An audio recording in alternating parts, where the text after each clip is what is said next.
¿Te enamoraste alguna vez de alguien que no podías ver, pero sí sentir?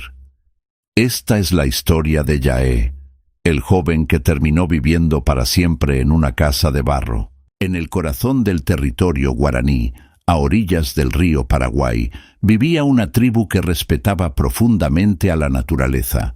Para ellos, cada árbol tenía espíritu, cada río memoria y cada ave un mensaje. En ese tiempo vivía Yaé, un joven distinto a los demás. No era el más fuerte, ni el más alto, ni el más ruidoso, pero tenía algo que pocos poseían: determinación. Yaé corría como si el viento lo empujara, nadaba como si el agua lo conociera y caminaba por el monte sin miedo, como si la tierra misma lo guiara. Los ancianos decían que el muchacho estaba destinado a algo grande, aunque nadie sabía exactamente a qué. En la cultura guaraní, convertirse en adulto no era cuestión de edad, sino de espíritu. Para ser reconocido como hombre, Yaé debía superar 3 pruebas sagradas, diseñadas para medir no solo la fuerza del cuerpo, sino la resistencia del alma. La primera prueba era correr más rápido que el viento. Al amanecer, Yaé se colocó en la línea marcada por los ancianos. El aire estaba quieto, pero todos sabían que el viento del río no tardaría en despertar. Cuando dieron la señal, Yaé corrió. Sus pies tocaban la tierra con ligereza, como si no pesara. Mientras corría, escuchó algo extraño. Una voz suave, femenina, que parecía surgir del aire mismo. «No te detengas», susurraba. Seguí. Yaé no miró atrás. Corrió hasta que el viento quedó detrás de él. Había superado la primera prueba. La segunda prueba era cruzar el río Paraguay a nado. El río era ancho, profundo y traicionero. Muchos jóvenes habían fracasado allí. Yaé se lanzó al agua sin dudar. Nadó con fuerza, pero en medio del cruce, la corriente intentó arrastrarlo. Entonces volvió a escuchar la voz. «Respira, confía». El agua pareció calmarse. Yaé llegó a la otra orilla exhausto, pero vivo. La tribu celebró. 2 pruebas superadas. La tercera prueba era la más difícil: permanecer inmóvil como una piedra durante un largo tiempo, bajo el sol, el viento y los insectos del monte. Horas pasaron. El cuerpo dolía. La mente gritaba, pero la voz volvió. «Estoy con vos». Yaé resistió hasta que los ancianos dieron la señal final. Había superado las 3 pruebas. Ya era un hombre. La tribu festejó durante días. El jefe, orgulloso, llamó a Yaé y le ofreció una gran recompensa: la mano de su hija.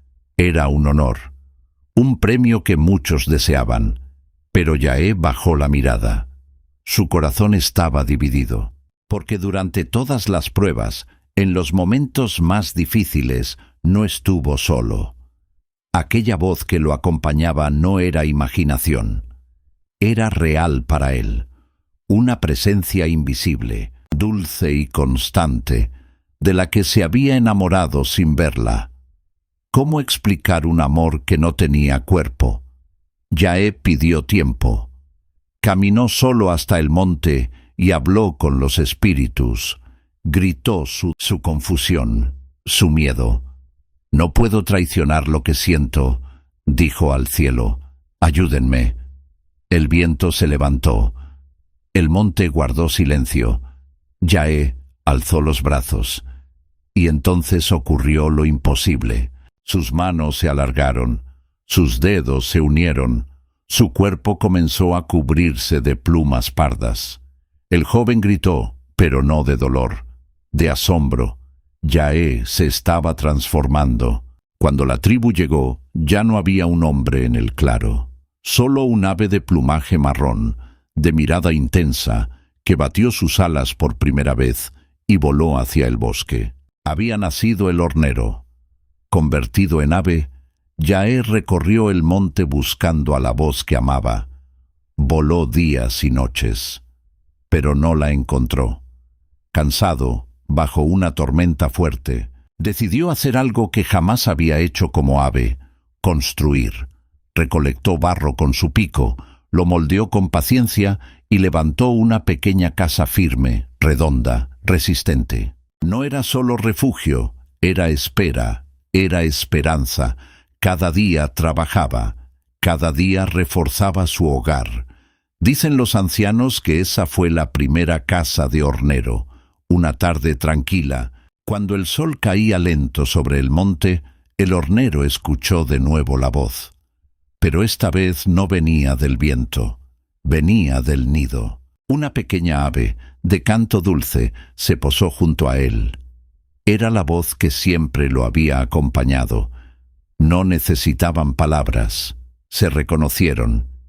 Desde entonces, el hornero nunca abandona su casa. La cuida, la repara, la protege, porque no es solo barro, es memoria, es amor, es destino. Para los guaraníes, el hornero es mucho más que un ave. Es símbolo de fidelidad, de trabajo constante, de paciencia y amor verdadero. Cada nido recuerda que incluso lo más humilde puede ser fuerte, que el amor sincero encuentra forma y que nadie construye sin motivo.